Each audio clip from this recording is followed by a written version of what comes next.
नमस्कार, मैं सुभाष मिश्रा और आप देख रहे हैं तीसरी आंख न्यूज़ 24। रोजाना की भांति आज हम फिर इको गार्डन में आए हुए हैं और इको गार्डन बार बार एक ही शब्द को दोहराना अच्छा नहीं लगता। आप भी जानते हैं इको गार्डन एक धरना स्थल है जो सरकार ने इसको बना रखा है। ये पहले बंद जेल हुआ करती थी, आज ओपन जेल है। कहाँ भाग रहे हो? अंतर सिर्फ इतना है कि तब कैदी रहा करते थे, आज पढ़े लिखे लोग आके यहाँ रहते हैं। तब क्रिमिनल हुआ करते थे, अब ये क्रिमिनल बनाए जा रहे हैं, क्योंकि इसी में से जब कुछ लोग विधानसभा का घेराव करते हैं तो वहां लाठियों से पीटा जाता है। अब उसको मसाज भी कहा जा सकता है सरकार की भाषा में, वो सरकारी भाषा है। कहते हैं बॉडी मसाज डंडों से।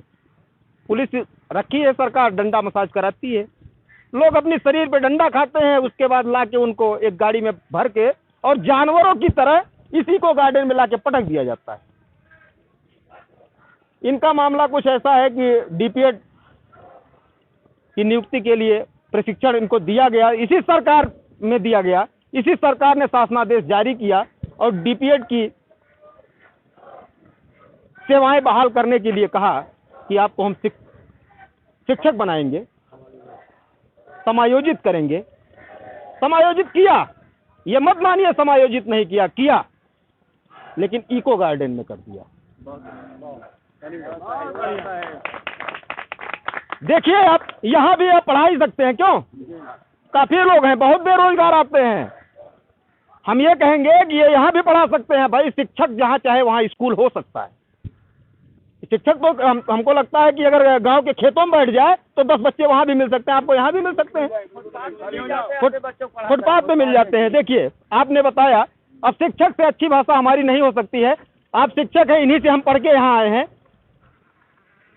तो इनकी शैली जो है कुछ और है। फुटपाथ पे भी बच्चे मिल ही जाते हैं।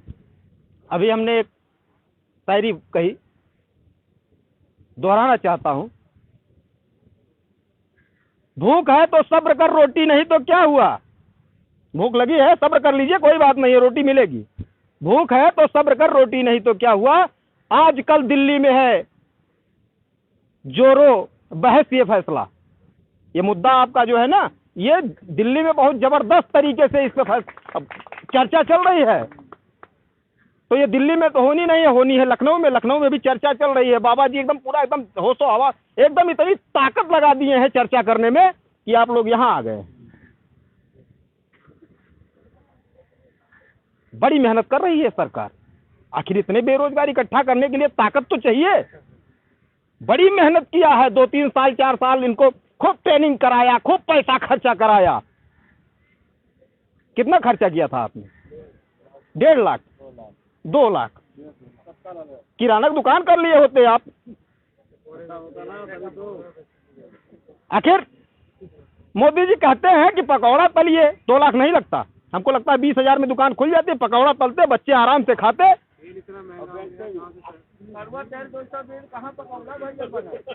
पानी में ट्राई करिए, पानी में गल जाता। तो गल जाता। हम ये कहेंगे कि 2 लाख खर्चा करने की जरूरत क्या है? मत कीजिए ना, पकौड़ा बेचिए, किराने की दुकान कर लीजिए, कुछ भी करिए, मगर नौकरी मत मांगिए। फावड़ा उठा लीजिए, मजदूरी करिए, लेकिन नौकरी मत मांगिए। 9-9 हजार कर्मचारी वहां बैठे हैं। आप लोग कितना है? 750-800। तो चलिए, ऊंट के मुंह में जीरा, बहुत छोटी सी बात है।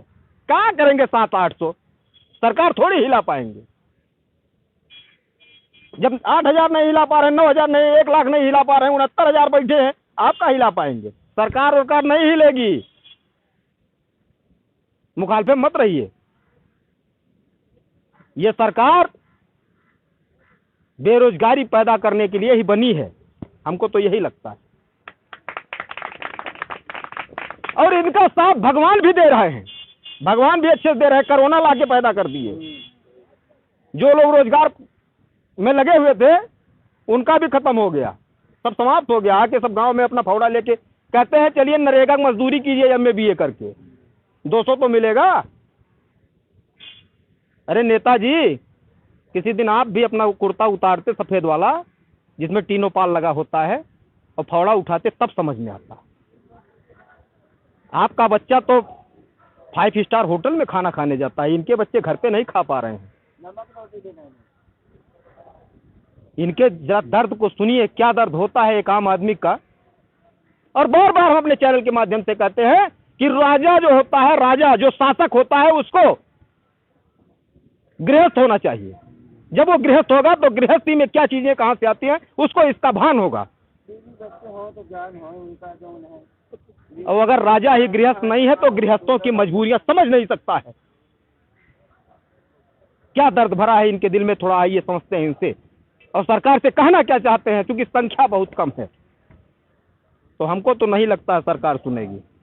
और अगर सुन ले तो उस ऊपर वाले की जय मान लीजिए। आइए थोड़ा बात करते हैं। नमस्कार। हाँ भैया, क्या नाम है दादा? मेरा चंद्रशेखर पांडे, जनपद कौशाम्बी। ऐसे ही ब्राह्मण है, नहीं सुनने वाला है कोई? नहीं सुनने वाला है। अरे ब्राह्मणों को वैसे ही लंका लगी पड़ी है। हाँ। आप झूठे कह रहे हैं पांडे हैं, पांडे जी। का है पांडे हैं। तो भैया हमको ये राज्य सरकार ने प्रशिक्षण कराया सन 2002 में। हाँ राज्य सरकार का उपक्रम था।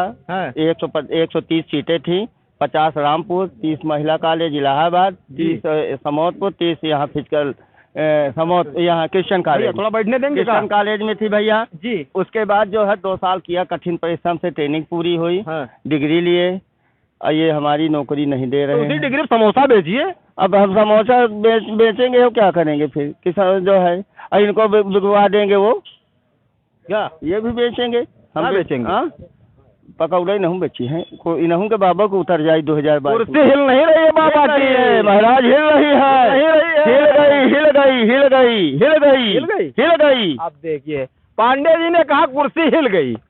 तब तो दौलत से दखल जारी कर रहे थे। इनको पता हो गया कि हम कितने पानी में हैं। जो वादा किए थे डबल इंजन की सरकार, हाँ। मोदी जी ने कहा था 2 लाख अरे 3 कहीं लाख। ऐसा तो नहीं ट्रेन के आगे एक इंजन इधर एक इधर दोनों तरफ खींच रहे हैं? अरे खींच नहीं रहे, पटरिये बीच से कट गई इनकी, इंजन न इधर जा आप बात समझ नहीं पाए। 2 इंजन की सरकार का मतलब समझे, डबल इंजन की।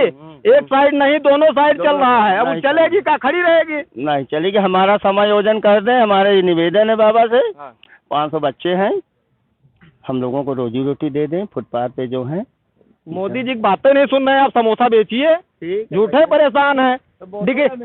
डिग्रियों को लेके समोसा बेचिए। आइए भाई साहब से थोड़ा मिलते हैं। समोसा वमोसा कब तक बेचेंगे कुछ पता नहीं, लेकिन कम से कम इनसे पूछ लें कि सरकार क्या कर रही है। नमस्कार। नमस्कार। क्या नाम है? सचिन कुमार नाम है, रामपुर जिले से आए हो। रामपुर से आए? अरे बहुत खतरनाक जिला है। जी जी जी। बताइए। दो एक सांसद आजम खां जी हमें मेरे जिले के हैं। हाँ, इसीलिए कहा बहुत जी, खतरनाक और- जिला है। और माननीय जो मंत्री एक औलख जी है वो भी मेरे। अच्छा, तो सरकार से क्या कहना चाहते हैं? सरकार से कहना चाहिए हमारा समायोजन कर दिया जाए जल्द से जल्द। ये जितने दिन शेष बचे हैं, 3 दिन बचा है, इसमें क्या 3 करेंगे? दिन में बहुत कुछ हो सकता है। सरकार सब कुछ कर सकती है अगर करने चाहेगी तो। अच्छा, करना चाहेगी तो कर सकती हाँ, है। देखिए यहाँ प्रश्न चिन्ह लग गया। करना चाहेगी तो, किंतु परंतु चूंकि अगर कहीं लग जाए तो संदेह बढ़ जाता है।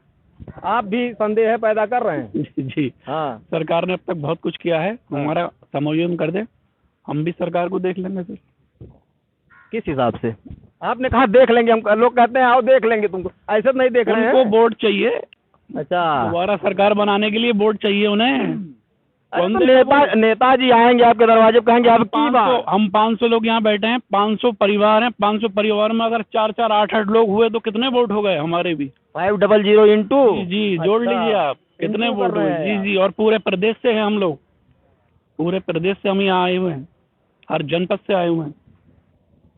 अब योगी जी को हमारी यही है प्रार्थना की। अरे तो हम तो हमारा कहते हैं उसे, हम तो कहते हैं कि चलिए राम मंदिर और राम मंदिर तो हम अपने घर में भी पूजा कर लेते हैं। अरे नहीं, अयोध्या में चलिए कटोरा लीजिए। कटोरा तो हम नहीं लेंगे। आपने देखा, भाई साहब ने बताया। हम तो यही कहेंगे कि राम मंदिर और बनारस का कॉरिडोर जो बन गया है, उस कॉरिडोर के बीच में भी एक लोग बैठेंगे और दोनों साइड भी बैठेंगे। 500 हो सकता पूरा हो जाए। प्रशिक्षु को भिक्षुक बना देंगे। सरकार का बहुत अच्छा फंडा है। सरकार ने जो, हमको लगता है इनकी नीतियां जो हैं इस समय की, वो यही है कि जितने भी प्रशिक्षु हैं इनको भिक्षु बनाकर और बैठा दिया जाए इन कॉरिडोरों पे, कम से कम रोजगार तो होगा 200-500 रुपया तो। लेकिन भीख देगा कौन? ये भी तो बात है, आखिर भीख देगा कौन जब सब भीख ही मांगेंगे। तो सिर्फ सरकार से हम इतना कहना चाहेंगे अपने चैनल के माध्यम से कि इनकी मजबूरियों को समझिए और इनके चेहरे को की तरफ देखिए। ये उम्र हो गई है इनकी, इनके भी बच्चे सोचते होंगे कि पापा घर पे आएंगे तो शाम को जरूर कुछ लेके आते होंगे। सब्जियां आसमान छू रही हैं और पापा के पॉकेट में अगर 10 रुपया नहीं है तो आलू कहाँ से आएगा? तो जब ये लटका हुआ चेहरा लेके अपने घर पे जाते होंगे तो इनके बच्चे देख के मायूस हो जाते होंगे और एक टीस उठती होगी इनके दिल में कि आखिर हमने क्या गलत किया था कि जो घर की पूंजी थी वो भी बर्बाद कर दिया। एक छोटी सी दुकान अगर डाली होती किराने की, नहीं पान की, तो शायद शाम को सब्जी लेके घर पे जाते।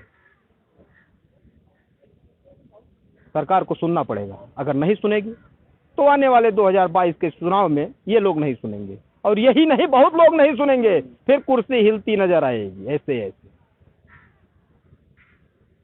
ठीक है, ऐसे तमाम मुद्दों को हम लेके आते रहेंगे आपके बीच में और दिखाते रहेंगे।